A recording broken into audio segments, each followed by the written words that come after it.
你上体重秤的时候不洗脚，所以体重秤变咸了。你说多放辣，我就多放辣，我有什么错呀？他疯了吗？冰激凌不是冷的，难道是热的吗？大家好，我是 Serena 萨萨。今天我是法官，我是外卖法官。什么是外卖法官？今天你就会知道。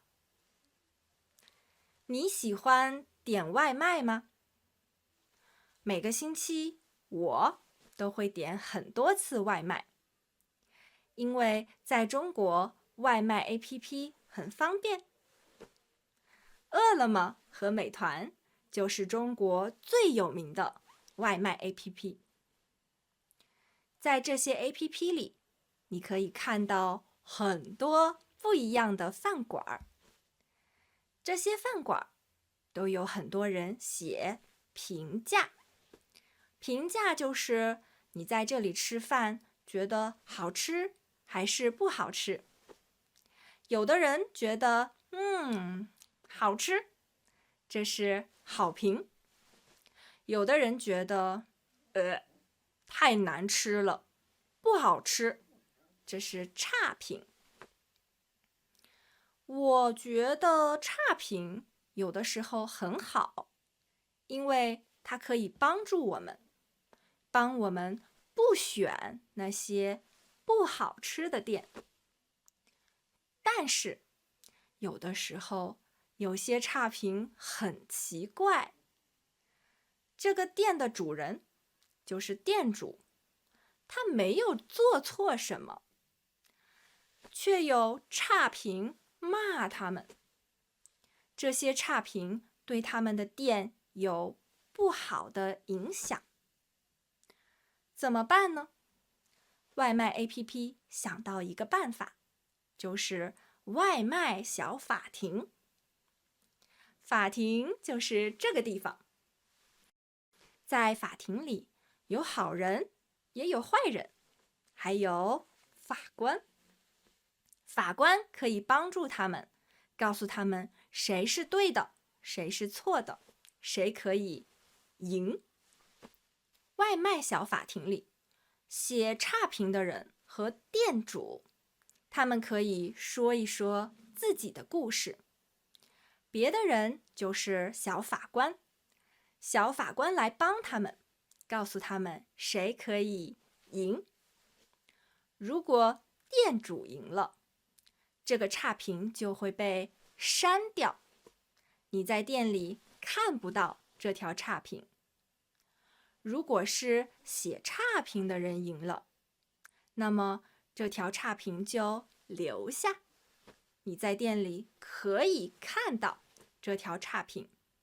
现在我们就是外卖小法庭的法官，让我们一起看一看谁可以赢。这条差评只有2个字，太冷。这个食物太冷了，怎么吃呀？你们送外卖太慢了，食物已经凉了，不好吃了。差评。店主呢？店主说他要的是冰激凌。他疯了吗？冰激凌不是冷的，难道是热的吗？这样也可以给我写差评吗？小法官们，你们觉得谁可以赢？你支持谁？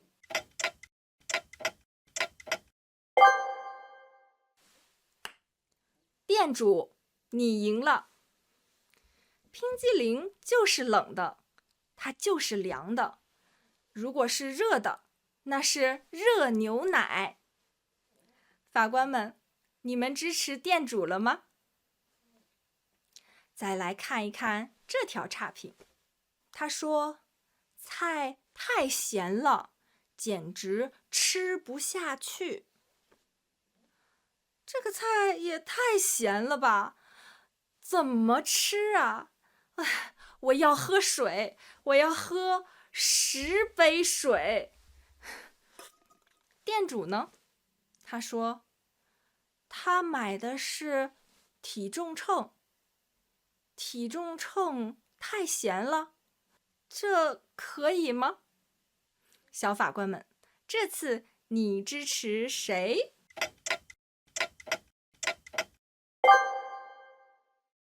店主，你又赢了。法官们，你们选对了吗？在外卖 APP 上，也有很多人支持这个店主。有一个人，他很好笑，他跟写差评的人说：“你上体重秤的时候不洗脚，所以体重秤变咸了。现在你要吃它，才觉得它咸了。”这个人他是想嘲笑他，说他很奇怪，很无聊。这2次都是店主赢了。那我们再来看一条差评。这次先看一看店主怎么说的。是你要求多放辣呀，怎么还给我写差评呢？你说多放辣，我就多放辣，我有什么错呀？差评呢？他说我是让你多放辣，但是不是让你辣死我。这是多放辣椒吗？这是要我死。这么多辣椒，辣死我了！救命呀！救救我！好，法官们，这次你支持店主还是差评？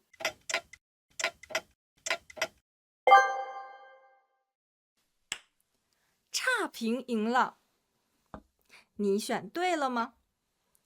我觉得差评说的对，多放辣椒不是把所有辣椒都放在饭里。但是也有很多人支持这个店主，因为店主不知道你可以吃多少辣椒。也许你是四川人呢，四川人很能吃辣。像这样奇怪的差评，在外卖 APP 有很多。下一次我们还会说更奇怪的评价。法官们，你们准备好了吗？今天我们就说到这里啦，下次再见吧。这个视频你听懂了吗？如果你觉得这样的视频对你学习中文有用，你可以看更多我们的视频，你也可以用我们的免费的学习材料去学习怎么用视频学中文，怎么更高效的学中文。你可以在这个视频的说明里找到免费的学习材料，在小瓜 Chinese，我们帮你说一口流利的中文。